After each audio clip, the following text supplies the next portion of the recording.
Olá, gente. A pedido de alunos, eu fiz um canal. Eu fiz um canal há muito tempo, o Química Sinistra. Inclusive, o título é a sugestão de um aluno, onde alguns alunos meus pediam para gravar resoluções de algumas questões, né, que eles tinham dúvida, que eles podiam mandar e que eles pudessem ter acesso a qualquer hora, né? Ou seja, um canal no próprio YouTube. A questão é o seguinte: eu gostei da ideia, né, mas de início eu ia fazer apenas para Química Superior, não é para nível de ensino médio como eu ensino. E voltado, que é um interesse meu antigo, mais antigo do que ter o canal, que era justamente ter uma fonte, um lugar, ou produzir até mesmo um artigo voltado às resoluções de questões do Atkins, principalmente do Físico-Química do Atkins. Mas no caso, como um aluno meu mandou uma dúvida ontem, né, para o meu número, para o celular, então eu tive a ideia de gravar a resolução, porque não dava simplesmente para explicar pelo áudio, e no caso eu relembrei do canal que eu tenho que fazer. E coincidentemente foi um assunto que eu abordei com alunos hoje. Essa questão aqui que vocês estão vendo foi a dúvida que ele mandou e eu resolvi, foi uma das questões que eu resolvi hoje com a minha turma. Então vamos dar início à resolução, né? Vamos à leitura. A decomposição do pentóxido de nitrogênio é representada pela equação. Bem, esse aqui é o reagente. Se tratando de cinética química, nós temos que ter em mente que quem determina a lei de velocidade de uma reação química são os reagentes, né? E no caso aqui nós só temos um reagente, que é o N2O5.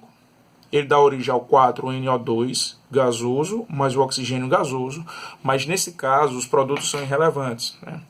Se você der uma leitura rápida em qualquer teoria, você vai encontrar que o que deve ser levado em consideração na determinação da lei da velocidade de uma reação química são apenas os reagentes. Aí nós só temos um reagente. Muito bem. Foram realizados 3 experimentos. Qual é a importância nesse caso, nessa questão de experimento? Porque, veja, a tabela ela tem uma única função. Se nós levássemos em consideração, se não tivesse a tabela e tivesse apenas a reação, como era que nós determinaríamos a lei de velocidade? Nós sabemos que a velocidade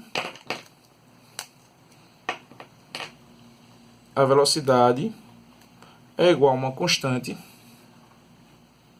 vezes a concentração molar. Lembrando que concentração molar, esse colchete aqui é molaridade ou concentração molar, e a unidade é mol por litro, do N2O5 elevado, veja, o que é derivado do balanceamento, né, é elevado a 2. O que nós vamos conferir, o que experimentalmente nós fazemos em laboratório, é fazer várias experiências para ver se realmente o coeficiente é esse. Ou seja, qual é a função da tabela? Verificar se o coeficiente seria esse. Então a função da tabela é única e exclusivamente para determinar o coeficiente.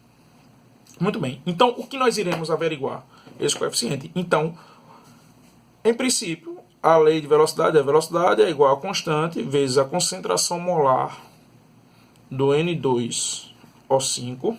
E é o meu primeiro vídeo, tá, pessoal? Peço desculpa aí qualquer coisa. E como eu estou costume mais de dar aula, né, falando com os alunos, falando com eles e esperando um retorno, tirando dúvida, então eu não tenho muito hábito de ficar respondendo questões da maneira como eu estou resolvendo aqui. Então, com o tempo eu vou me adaptando digamos assim, ao modus operandi do YouTube. Então, a função da tabela é determinar esse coeficiente aqui. Como determinaríamos ele? Para ver se vai coincidir o 2. Às vezes coincide, às vezes não. Ou você pode dizer o seguinte: ô professor, e no caso, se não coincidir, qual é o que prevalece? O da tabela, né? A química é uma ciência experimental, uma ciência empírica. Então, a gente vai tomar por base o que a experiência nos mostra. Muito bem. Vamos ver a concentração. Pode ver que na tabela ele só coloca a relação entre a velocidade e a concentração molar do reagente. E só tem um reagente. Então, por isso que só tem essa coluna aqui do reagente. A concentração no primeiro experimento, a concentração é X. No segundo experimento, X sobre 2. No terceiro experimento, X sobre 4. Então, nós temos que comparar uma experiência com outra, para ver que conclusão nós podemos tirar disso. Se nós levássemos, vai dar mais trabalho se a gente comparar vamos supor, o experimento 1 com o 2, sabendo que a relação entre eles é dividir por 2. Eu sugiro nesse caso aos alunos que façam o contrário, compare a 2 com a 1. Né? É como se você estivesse olhando nesse sentido aqui. Ó. Então ele vai comparar, não está aqui no canto, x sobre 2 com x. E qual é a conclusão que tiramos disso? É que aqui nós estamos multiplicando por 2. E vamos observar na mesma linha, as mesmas linhas, a mesma coisa, comparando o que acontece com a velocidade, qual é a relação. E observamos também que está sendo multiplicado por 2. Então veja, se a concentração eu dobrei, multipliquei por 2, e a velocidade foi multiplicada por 2, é porque o coeficiente da concentração é quanto? 1. Então aqui entra quanto? 1. Vamos comparar agora com outro experimento, para ver se confirma ainda se 1 permanece. E deve permanecer. Vamos comparar a linha 3 com a linha 1.